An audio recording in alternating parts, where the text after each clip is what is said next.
योगी आदित्यनाथ ने प्रयागराज में निषाद राज की जयंती के अवसर पर आयोजित समारोह में प्रधानमंत्री नरेंद्र मोदी और गृह मंत्री अमित शाह के प्रति आभार व्यक्त किया। उन्होंने वक्फ संशोधन अधिनियम के पारित होने की सराहना करते हुए कहा कि इससे वक्फ बोर्ड की मनमानी पर रोक लगेगी और माफियागिरी समाप्त होगी।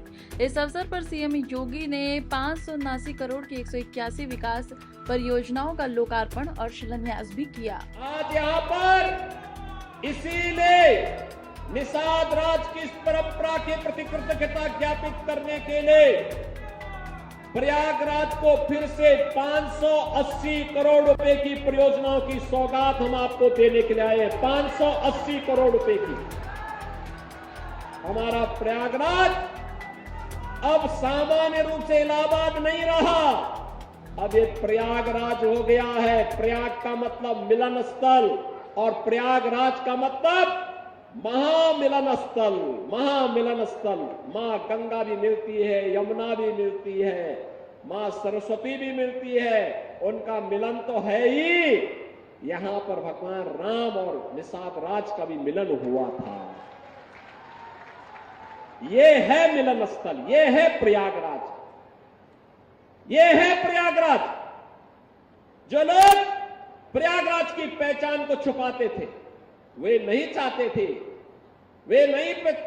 थे इस पौराणिक सिटी को एक पहचान मिले। वे नहीं चाहते थे कि निषाद राज और भगवान राम के इस मिलन स्थल को एक पहचान मिले, क्योंकि उनके लिए अपना वोट बैंक महत्वपूर्ण था। देख रहे हो ना, देख रहे हो, यहां पर भी निषाद राज की पौराणिक भूमि पर कब्जा और जगह जगह शहरों पर भी वक्फ के नाम पर कब्जे किए गए हैं। अब तो हम प्रधानमंत्री जी के प्रति आभार व्यक्त करते हैं। देखा ना, वक्फ बोर्ड ने कैसा मनमानापन उस समय बयान दे रहे थे। जब हम कुंभ का आयोजन करने जा रहे थे, उस समय वो बयान दे रहे थे कि प्रयागराज में कुंभ की भूमि भी वक्फ की भूमि है। अबे हमने कहा ये बोर्ड क्या भूमाफिया बोर्ड हो गया क्या? भूमाफिया प्रदेश में नहीं चल सकते। माफियाओं को तो हम पहले ही विदा करा चुके हैं प्रदेश से। अब उत्तर प्रदेश में माफियागिरी नहीं चलेगी। महाकुंभ भव्य और दिव्य होगा। और बहनों और भाइयों, और भव्य और दिव्य कुंभ हुआ है।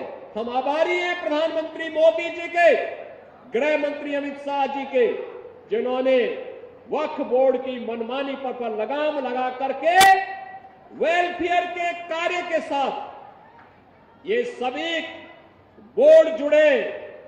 इसके लिए वक्फ बोर्ड से संबंधित एक अत्यंत महत्वपूर्ण अधिनियम को संसद में, लोकसभा में पारित किया है।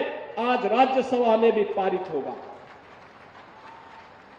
बहनों और भाइयों, देश के प्रति निष्ठा होनी चाहिए। अपने आप ही नियंता तो नियत साफ है, तो नियंता मार्ग प्रशस्त कर देता है, अपने आप रास्ता बनाता है। और रास्ता क्यों नहीं बनेगा, अवश्य बनेगा। आखिर ये प्रयागराज हमारा पवित्र धाम था। देश और दुनिया से आने वाला कोटि कोटि श्रद्धालु यहां पर आकर के श्रद्धा से सिर नवाता था। लेकिन प्रयागराज की भूमि पर यहां के माफिया कब्जा करते जा रहे थे, यहां के अस्तित्व के साथ खिलवाड़ कर रहे थे, यहां के नागरिकों के जीवन के साथ खिलवाड़ कर रहे थे। जो कोई भी आवाज उठाता था उसको ही मार दिया जाता था, अपहरण कर दिया जाता था, गायब कर दिया जाता था। अब ये नहीं चलेगा, अब ये नहीं चलेगा। सरकार की पहले दिन से जीरो टॉलरेंस की जो नीति थी, उस जीरो टॉलरेंस की नीति के अनुसार आज सरकार फिर से इन कार्यक्रमों को आगे बढ़ा रही है। और मैंने यहां पे कहा है, यहां पे भी निषाद राज का ये भव्य पार्क बना है, मिलन का पार्क। इसने प्रयागराज के नाम को फिर से सार्थक किया है।